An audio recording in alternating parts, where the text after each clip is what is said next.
And hello everybody, welcome back to the channel. To say that was a disaster budget is an understatement. My goodness me, how outrageous. More tax, more tax, and more tax from this Labour government, despite saying last year that they weren't going to be coming back for more. In fact, we already knew the budget ages ago. We knew what was going to be coming, but simply there to protect Starmer, in my opinion. Of course, they did say back in the summer that they weren't going to be scrapping the two-child benefit cap because the country wouldn't be able to afford it. However, due to the internal civil wars from the Liberal lefties inside the Labour Party, Keir Starmer currently fighting for his position, they had no other choice but to appease the far left within the party and punish working people. Yes, working people are going to be contributing to slobs, people that can't be arsed working anymore. Obviously, with welfare and all these things, it does need a massive reform. Yes, there's people out there that do need welfare, but the majority of the people on there don't need it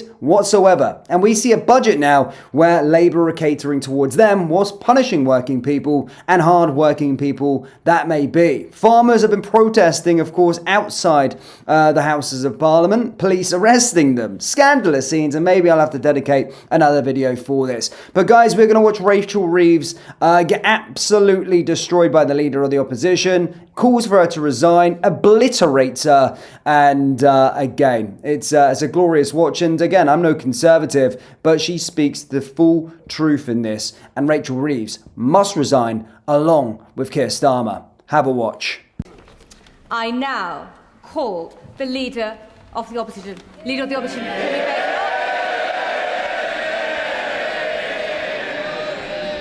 Thank you, Madam Deputy Speaker. And may I congratulate the Right Honourable Lady on delivering her second budget. I hope she enjoyed it, because it really should be her last. What a total humiliation. A total humiliation.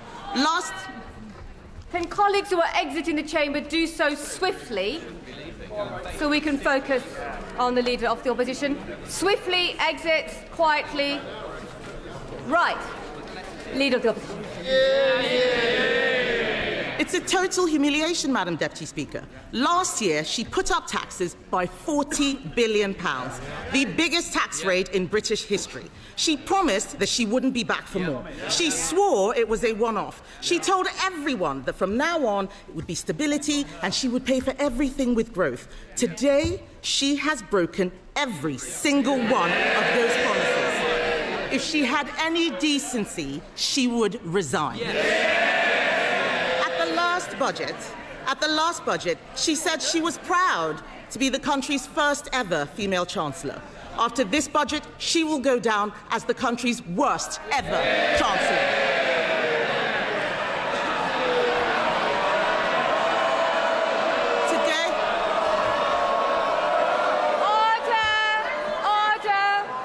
Order. And the Chief Whip in particular knows that we don't allow clapping in the chamber. Leader of the Opposition.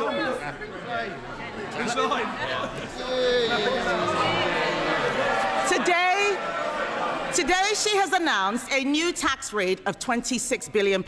They're all cheering. Household income is down. Spending policies in this budget increase borrowing in every year. That smorgasbord of misery we just heard from her can be summed up in one sentence. Labour are hiking taxes to pay for welfare. This is a budget for benefit street, Madam Deputy Speaker, paid for by working people. This budget increases benefits for 560,000 families by an average of £5,000. They are hiking taxes on workers, pensioners and savers to pay for handouts to keep their backbenchers quiet. These are the same, yes, they can chanter all they like. These are the same backbenchers, Madam Deputy Speaker, who cheered last year when she taxed jobs and left more than 100,000 people without an income. They cheered because they didn't understand the consequences of what they were doing, and they still don't. Madam Deputy Speaker, it's not been an easy time for the Chancellor. No one liked seeing her sitting on those benches as it dawned on her that her own backbenchers were going to do to her political career what she's done to our economy. But she could have chosen today to bring down welfare spending and get more people into work. Instead, she has chosen to put up tax after tax after tax, taxes on workers, taxes on savers, taxes on pensioners, taxes on investors, taxes on homes, holidays, cars, I think even milkshakes, taxes on anyone doing the right thing. She and this government have lost what little credibility they had left, and no one will ever trust her again. What's amazing, Madam Deputy Speaker, is that she has the nerve to come to this House and claim this is all someone else's fault. A laundry list of excuses. Yes. Madam Deputy Speaker, they blame the Conservatives as if we've been sneaking into the Treasury under the cover of darkness to give pay rises to the unions. She inherited an economy with inflation at 2% and record high employment. She has tanked it in just over a year. Endless excuses. She blames Brexit. She blames Donald Trump. She needs to blame herself. And I've got some news for her. The Chancellor didn't seem to understand what the OBR was saying. Inflation is up, not down, and that inflation was stoked by her tax and spend decisions. The economic fiscal outlook says that they expect inflation to stay higher for longer. Everybody else has read it. She still hasn't read the OBR analysis. She blames higher than expected borrowing costs. Where does she think they came from? Those borrowing costs are driven by her lack of grip. She is paying more, you're saying us, she's paying more to borrow than Greece. She is paying more to borrow than at any point under the 14 years of Conservative government. Perhaps if Labour MPs read a book sometimes, they would know something. That includes an energy crisis. Madam Deputy Speaker, under us we had an energy crisis sparked by a war in Ukraine and a global pandemic. What is her excuse? What is her excuse? She is taking the public for fools, but they are under no illusions whose fault this is. The fact is, the bad choices she is making today, choices to break promises, choices to put up taxes, choices to spend more of other people's money, are because of the bad choices she made at the last disastrous budget. If you want growth, you need to start with knowing what kind of country you want to be and make a plan to get there. Create certainty for the people and businesses who will drive growth. There is no growth and no plan because Labour focused on settling scores and scratching the itches they had in opposition. She promised stability, she delivered chaos. Just look at the circus around this budget. First the leaks, then more leaks to try to undo the damage. Calling panicky press conferences, U-turning on her U-turns, rolling the pitch one day only to plough through it the next. She had the cheek to talk about stability, Madam Deputy Speaker. She has become the first Chancellor in history to release the whole budget ahead of time. This is extraordinary. It tells you everything you need to know about her grip on the Treasury. She's making the UK a shambolic laughingstock to international investors, and if she doesn't resign for breaking her promises, she should sure as hell go for this.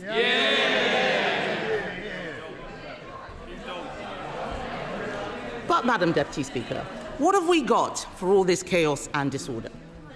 There are 1 million more people claiming universal credit than there were at the time of the last budget.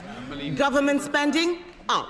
Welfare spending, up. Universal credit claimants, up. Unemployment, up. Debt interest, up. Inflation, up. And what about the things that you want to go up? What about the things you want to go up? Growth, down. Investment, down. Business confidence, down. The credibility of the Chancellor, and not just down, through the floor. These figures are shocking. Does she really think that anyone will be confused by the sleight of her hand that she had in her speech? Her speech today was an exercise in self-delusion. Today, she had an opportunity to apologize and show some humility. Instead, we've been fed puff pieces in the Times and the FT showing a woman wallowing in self-pity, whining about mansplaining and misogyny. Madam Deputy Speaker, let me explain to the Chancellor. Woman... Order. colleagues need to simmer down, most definitely, and just breathe a little and allow the Leader of the Opposition to be heard. Leader of the Opposition. All we've had is wallowing in self-pity and whining about misogyny and mansplaining. So, Madam Deputy Speaker, let me explain to the Chancellor, woman to woman. People out there aren't complaining because she's female, they're complaining because she is utterly incompetent. Real equality means being held to the same standard as everyone else. It means being judged on results. Take her bright idea, the Office for Value for Money. It's been closed down because it didn't save a penny. In fact, it cost the taxpayer £1.6 million. You couldn't make this stuff up. Madam Deputy Speaker, I've identified a way to save taxpayers huge amounts of money by sacking just one person, the woman sitting opposite. The ex-chief economist of the Bank of England was not mansplaining. He wasn't mansplaining when he said the uncertainty around today's budget is the single biggest reason growth has flatlined. What did the Chancellor think would happen when she went on breakfast telly to do an emergency public service announcement? I interrupt your Cheerios to bring you this frightening message about income tax. And then, unbelievably, she changed her mind 3 days later. No wonder people are in despair. She says she wants people to respect her. Order. Conservative colleagues are drowning out the Leader of the Opposition speech, so just be mindful nobody will be able to hear her at home. Leader of the Opposition.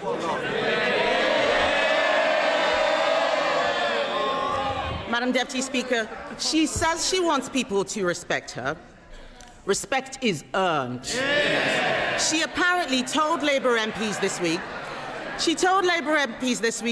I'll show the media, I'll show the Tories, I will not let them beat me. Show us what? Making stuff up at the dispatch box, incompetence, chaos, and the highest tax burden in history. She said to them, Madam Deputy Speaker, I'll be there on Wednesday, I'll be there next year, and I'll be back the year after that. God help us. She is spineless, shameless, and completely aimless. Talk to any business. Talk to someone looking for a job. Unemployment is up every single month since Labour have been in office. They don't want to hear it, but it's true. They're shouting and complaining they cannot create jobs. It is the worst year for graduate recruitment on record. Are they proud of this? Companies like Merck and Ineos slashing investment plans. Order. If you're on the front bench, I can obviously see you, Mr. Kyle. And there's no need for you to be chuntering this loud. They can see and hear you as well. Leader of the Opposition. Thank you, Madam Deputy Speaker. They don't want to hear the truth, but I'm speaking for all of those people out there who are sick of this government. Companies like Merck and Ineos are slashing investment plans. The construction sector has shrunk. How is that house building target going, by the way? I'll tell you, Madam Deputy Speaker, they are miles behind and won't even come close to what we achieved. Business confidence is at record lows. No wonder today future growth has been revised down in every year of the scorecard. The papers are reporting that 1 in 8 business leaders is planning to leave Britain. Even one of Labour's biggest ever donors, Lakshmi Mittal, has fled the country. Fled. Remember the passport? What we have in front of us is a budget littered with broken promises. She stood on a manifesto which promised better returns for UK savers. Today, she's putting up taxes on savings, on salary sacrifice even. She promised to give pensioners the security and retirement they deserve. Today, she slapped higher taxes on people saving for their pension.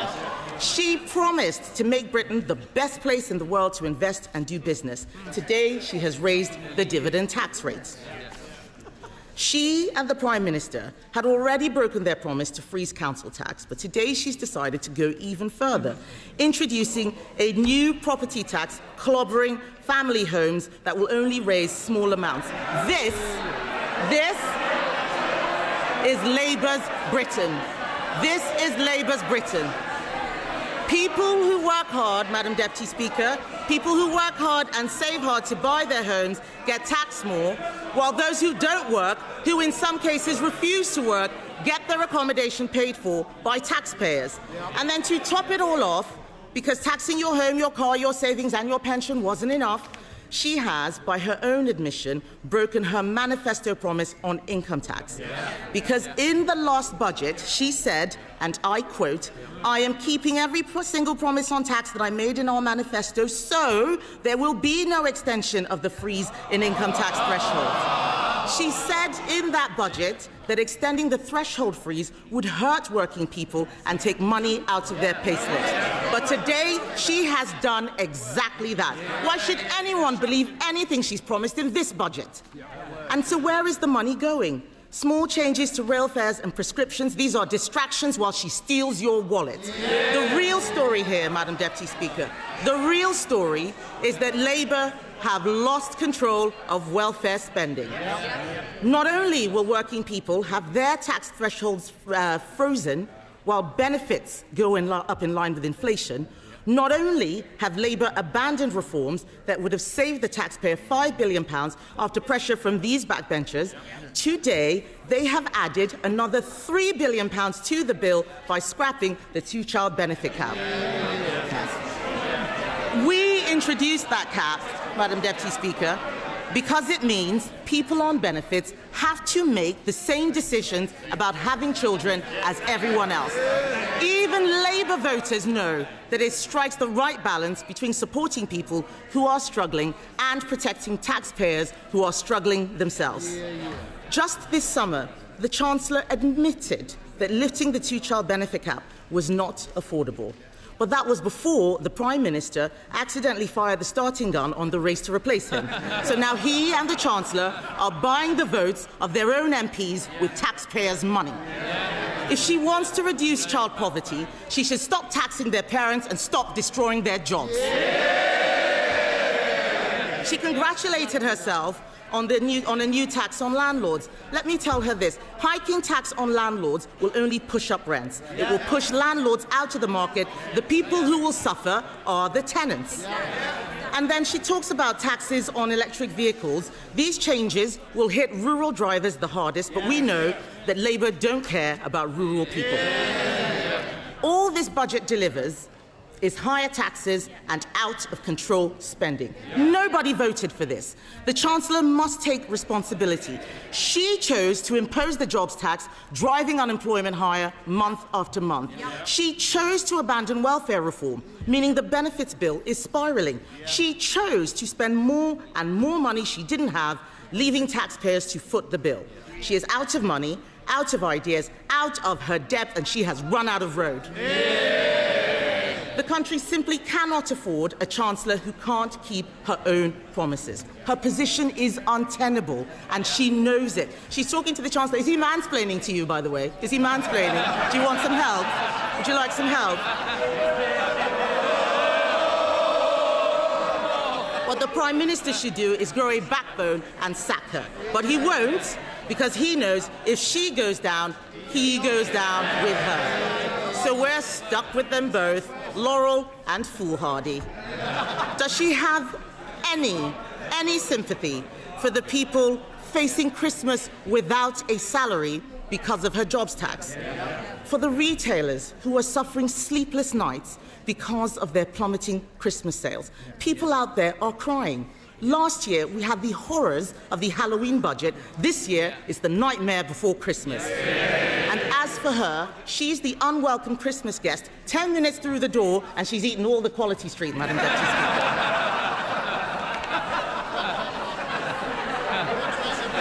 But let me tell the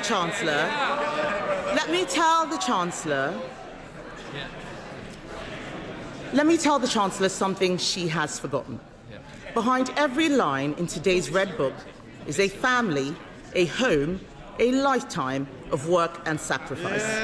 People are frightened, and they have every reason to be. The Chancellor has spent the last year terrifying them. Every decision that she and the Prime Minister make puts more pressure on the people who keep this country going. If Labour are the party of working people, why is it that every day under them, thousands more people are signing off work and onto benefits. It's Conservatives who are the party of work. The Labour Party should be renamed the Welfare Party. And they are making a mistake. The British public don't want higher welfare spending. They want people in work providing for themselves. They want to live in a country where hard work pays, where what you put in reflects what you get out. And we agree with them. There is an alternative. We Conservatives have set it out.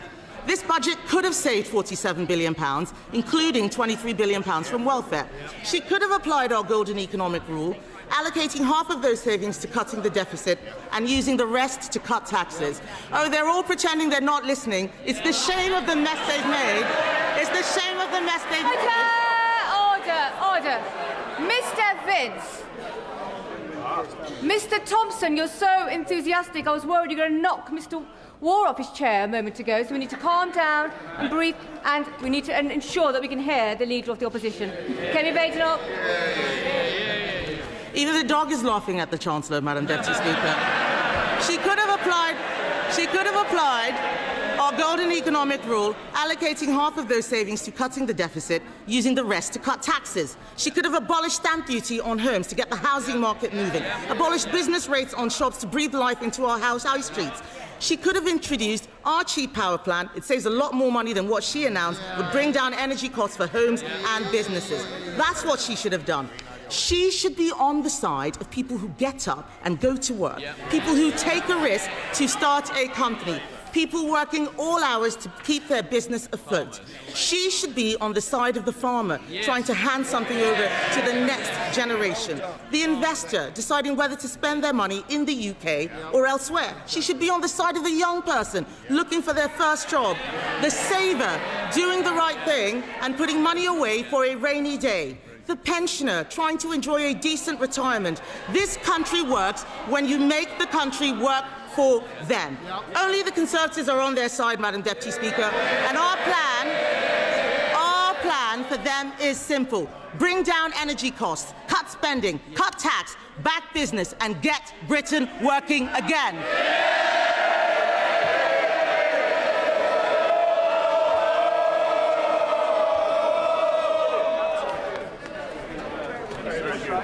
Colleagues are... Well, what's going to happen next, guys? Do let me know your thoughts on the whole budget down there in the comment section below. And of course, please do hit the like button and hit the subscribe button for more British content. Thank you, and I'll see you all next time. Take care. Peace.